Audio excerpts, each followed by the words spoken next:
Notre secours est dans le nom du Seigneur qui a fait le ciel et la terre. On retourne à la captivité de saint Paul. Puisque Paul a fait usage de sa citoyenneté romaine pour que son cas soit traité selon les procédures judiciaires normales, premier tribunal devant lequel va être déféré Paul, le Sanhédrin. Après tout, il est quand même juif aussi. Comment Paul va-t-il s'en sortir ? On a vu comment est-ce que grâce à sa citoyenneté romaine, il n'avait pas fini lapidé comme Étienne. Quelle botte secrète nous réserve-t-il devant le Sanhédrin ? Parce que le Sanhédrin, on s'en souvient, c'est eux qui ont condamné Jésus à mort. On va voir ça tout de suite.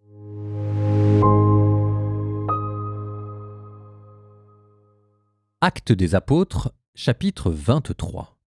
Fixant du regard le Conseil suprême, Paul déclara : « Frères, c'est en toute bonne conscience que je me suis comporté devant Dieu jusqu'à ce jour. » Le grand prêtre Ananias ordonna à ceux qui étaient auprès de lui de le frapper sur la bouche. Alors Paul lui dit : « C'est Dieu qui va te frapper, espèce de mur blanchi. Tu sièges ici pour me juger conformément à la loi, et contrairement à la loi, tu donnes l'ordre de me frapper. » Ceux qui étaient là dirent : « Tu insultes le grand prêtre de Dieu ?» Paul reprit : « Je ne savais pas, frère, que c'était le grand prêtre.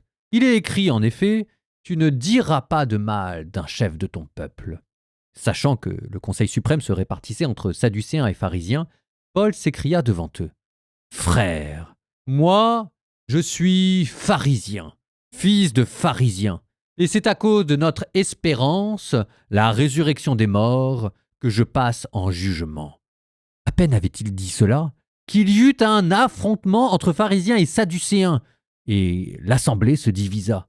En effet, les sadducéens disent qu'il n'y a pas de résurrection, pas plus que d'anges ou d'esprits, tandis que les pharisiens professent tout cela. Il se fit alors un grand vacarme. Quelques scribes du côté des pharisiens se levèrent et protestèrent vigoureusement : « Nous ne trouvons rien de mal chez cet homme. Et si c'était un esprit qui lui avait parlé, ou un ange ?» L'affrontement devint très violent. Et le commandant craignit que Paul ne se fasse écharper. Il ordonna à la troupe de descendre pour l'arracher à la mêlée et le ramener dans la forteresse. La nuit suivante, le Seigneur vint auprès de Paul et lui dit : « Courage, le témoignage que tu m'as rendu à Jérusalem, il faut que tu le rendes aussi à Rome. » Lorsqu'il se fit jour, les Juifs organisèrent un rassemblement où ils se jurèrent, sous peine d'anathème, de ne plus manger ni boire tant qu'ils n'auraient pas tué Paul. Les auteurs de cette conjuration étaient plus de 40. Ils vinrent trouver les grands prêtres et les anciens pour leur dire : « Nous nous sommes jurés sous peine d'anathème de ne prendre aucune nourriture tant que nous n'aurons pas tué Paul. Alors vous, d'accord avec le Conseil suprême, faites un rapport au commandant pour qu'il le fasse comparaître devant vous, sous prétexte de mener une enquête plus approfondie sur ce cas. Nous nous tenons prêts pour le supprimer avant qu'il n'arrive. » Mais le fils de la sœur de Paul eut connaissance du guet-apens. Il se présenta à la forteresse et, une fois entré, avertit Paul. Paul alors appela l'un des centurions et lui dit : « Emmène ce garçon chez le commandant.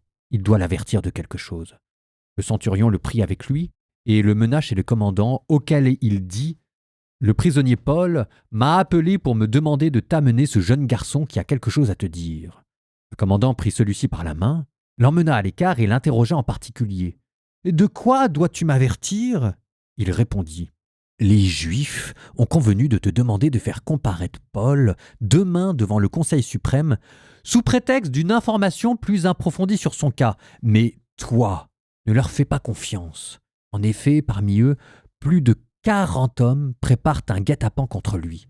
Ils se sont jurés sous peine d'anathème de ne plus manger ni boire tant qu'ils ne l'auront pas supprimé. Et maintenant, ils se tiennent prêts en attendant ton accord. » Le commandant renvoya le jeune garçon en lui donnant cette consigne : « Ne raconte rien à personne de ce que tu m'as rapporté. » Il appela alors 2 centurions et leur dit que 200 soldats, 70 cavaliers et 200 auxiliaires se tiennent prêts à prendre la route de Césarée à partir de la 3e heure de la nuit. On prépare aussi des montures pour transférer Paul en toute sécurité auprès du gouverneur Félix. Il écrivit une lettre dont voici le contenu. Claudius Lysas, au très excellent Félix, gouverneur, salut. L'homme que voici, dont les Juifs se sont emparés, allait être supprimé par eux. Je suis alors intervenu avec la troupe pour le soustraire au danger, ayant appris qu'il est citoyen romain. Voulant connaître le motif pour lequel les Juifs l'accusaient, je l'ai fait comparaître devant leur conseil suprême. J'ai constaté qu'il était accusé pour des questions relatives à leur loi, sans aucun chef d'accusation méritant la mort ou la prison. Après dénonciation devant moi d'un complot contre cet homme, je te l'ai envoyé immédiatement, en donnant également aux accusateurs la consigne d'exposer devant toi ce qu'ils ont contre lui. Les soldats prirent donc Paul, conformément aux ordres reçus, et ils le conduisirent de nuit jusqu'à Antipatris. Le lendemain, ils laissèrent partir avec lui les cavaliers et regagnèrent la forteresse. À leur arrivée à Césarée, après avoir remis la lettre au gouverneur, ils lui présentèrent Paul. Le gouverneur lut la lettre et demanda de quelle province il était. Apprenant qu'il était de Cilicie, il dit « Je t'entendrai quand tes accusateurs se présenteront eux aussi. » Et il ordonna de l'incarcérer au prétoire d'Hérode.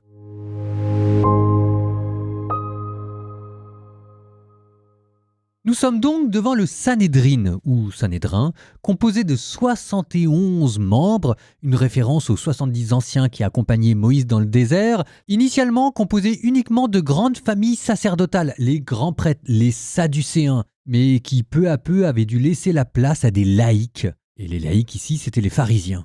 Je vous dis ça parce que ça va avoir son importance. Paul se fait taper par un garde, il en profite pour maudire celui qui l'a tapé, sans le savoir, c'était le grand prêtre. Saint Paul ne le savait pas, ou Saint Paul faisait semblant de ne pas le savoir. Il avait la possibilité de jouer la carte de l'ignorance, il ne pouvait le faire qu'une fois, il ne s'est pas privé du plaisir, et hop, il s'est mis à maudire le grand prêtre. Probablement que le Sanhédrin non plus n'était pas dupe des excuses de Saint Paul, mais ils n'ont rien pu dire. En tout cas, le procès peut commencer. Sauf que tout de suite, Saint Paul va le court-circuiter en amenant directement sur la table la question de la résurrection. Il est quand même très fort, Saint Paul, parce que quand il s'agit de calmer le jeu, il sait le faire. Et on l'avait vu à Lystre et à Athènes quand il parlait à des païens, ne parler que de théologie naturelle pour faire le consensus. Et là, pour mettre le bazar, tout de suite, il va dire qu'il est condamné à cause de sa foi dans la résurrection. Ce qui, c'est vrai, lui permet de rester fidèle à l'évangile, qui doit prêcher la résurrection, mais surtout, ça lui permet de se mettre les pharisiens dans la poche. Et c'est pour ça que je vous ai dit que le Sanhédrin à cette époque-là était composé et des Sadducéens, qui ne croyaient pas dans la résurrection, et des pharisiens qui, eux, y croyaient mordicus. Donc c'est un peu l'alliance de la carpe et du lapin. Pour une fois, on va voir les pharisiens qui défendent les chrétiens. Enfin, n'oubliez pas que Saint Paul est un ancien pharisien. Donc en tout cas, Saint Paul a court-circuité le débat qui n'aura pas lieu. Je vous rappelle qu'à cette époque-là, c'était la grande question. On avait déjà vu les Sadducéens attaquer Jésus sur cette question-là. Une femme avait eu 7 maris, de qui sera-t-elle la femme au paradis ? Les Sadducéens ne reconnaissaient que la Torah. C'étaient les conservateurs de l'époque et la résurrection passait pour une innovation théologique. Les pharisiens, eux, avaient un canon des Écritures beaucoup plus tardif et ils avaient dans leur panoplie théologique des anges, des séraphins. La résurrection et l'au-delà commençaient à avoir un visage particulier. Bref, exit Paul. Là, tout le monde se dit « mince, on a laissé passer notre occasion ». Du coup, comme on a échoué sur le plan légal judiciaire, les Juifs ont tenté les actes terroristes. 40 hommes, chiffre de la plénitude spirituelle, qui font un vœu, le naziréat, qui promettent de ne pas manger, le jeûne, pratique ascétique de piété, jusqu'à ce qu'ils aient tué Paul. On n'est même plus dans les zélotes, dans le terrorisme, là on est vraiment dans le fanatisme. A contrario, ça vous montre aussi l'importance de Paul, qui est perçu comme une menace intellectuelle, comme une menace communautaire. Enfin, c'est devenu l'ennemi à abattre, et on s'aperçoit que devant cet homme qui est remarquablement subtil et remarquablement intelligent, les Juifs, les Sadducéens et les pharisiens n'ont pas beaucoup de cartouches. Finalement, la famille de Paul est au courant. C'est la première et seule fois où Paul nous parle de sa famille. En tout cas, là, on se dit que derrière Paul, il y a peut-être plus que Paul. Il y a peut-être aussi une famille qui ne dit pas son nom. Du coup, on exfiltre Paul. 400 personnes dans l'escouade. 400 personnes. Je ne sais pas si vous vous représentez ce que ça veut dire, mais même l'empereur, quand il se trimballe dans les rues impériales, il n'a pas forcément toujours avec lui 400 personnes pour le protéger. Ça vous montre l'enjeu qu'est devenu Paul. Bon, ok, c'est bon pour tout le monde. Ça, c'était l'explication narrative du passage. Je vais faire un petit laïus, parce que pour une fois, j'ai du temps. sur un mot qui est apparu dans ce chapitre et qui est pour moi extrêmement important. Verset 1, « Mes frères, c'est en toute bonne conscience que je me suis conduit devant Dieu jusqu'à aujourd'hui. » C'est en toute bonne conscience. En grec, suneidesis, qu'on traduira par conscience. Sun, avec, et eidenai, savoir, connaître, conscience. Et je commence mon explication.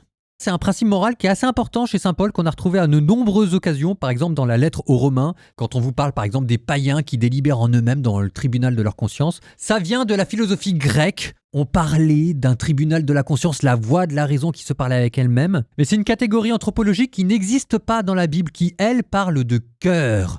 Et le cœur, c'est là où on s'adresse à Dieu, où on le rencontre. C'est comme si, entre guillemets, au carrefour entre les deux mondes, sémitique et hellénistique, Paul a inventé une nouvelle faculté spirituelle dans l'homme. Le tribunal intérieur dans lequel l'homme rencontre son créateur à travers la loi.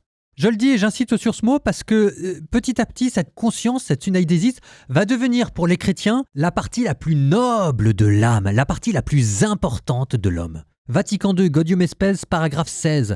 La conscience, suneidesis, est le sanctuaire le plus secret de l'homme où il est seul avec Dieu et où sa voix se fait entendre. Même le diable n'y a pas accès, même votre ange gardien. C'est le lieu où vous êtes à nu devant Dieu.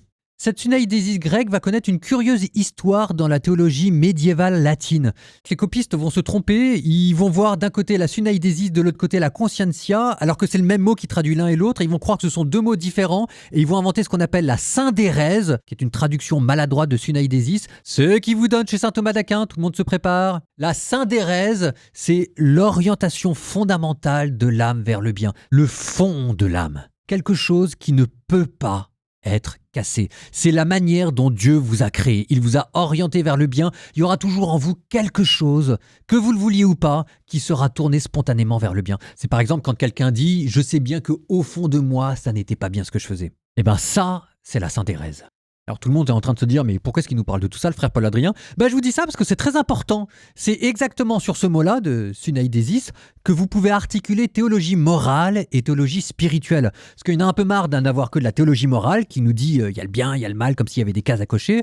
Et puis l'autre côté, d'avoir que la théologie spirituelle qui part parfois assez vite dans des considérations assez brumeuses. Et à un moment donné, il faut articuler les deux. Et c'est exactement sur la syndérèse, la suneidesis que ça se fait. La suneidesis syndérèse, ça appartient à la théologie morale parce que c'est en vous l'orientation spontanée vers le bien qui ne peut pas être corrompu. Oui, mais comme ça ne peut pas être corrompu parce que c'est tellement intérieur que même le diable n'y a pas accès, c'est aussi le lieu où Dieu vient toucher votre âme. Et là, vous basculez du côté de la théologie mystique. Le lieu de la rencontre. C'est pour ça qu'on appelle ça la scintilla animée, l'étincelle de l'âme, la fine pointe de l'âme. Ça méritait d'être dit, ça nous a amené un petit peu loin, mais il y a tout ça derrière cette phrase de saint Paul qui se retrouvait devant le Sanhédrin. C'est en toute bonne conscience que j'ai agi devant Dieu. Proverbe 29, 22-24. Un coléreux provoque des querelles et un fou furieux multiplie les crimes. L'orgueil d'un homme l'humiliera, l'esprit humble obtiendra la gloire. Le complice d'un voleur met sa vie en danger si, appelé à témoigner, il ne le dénonce pas.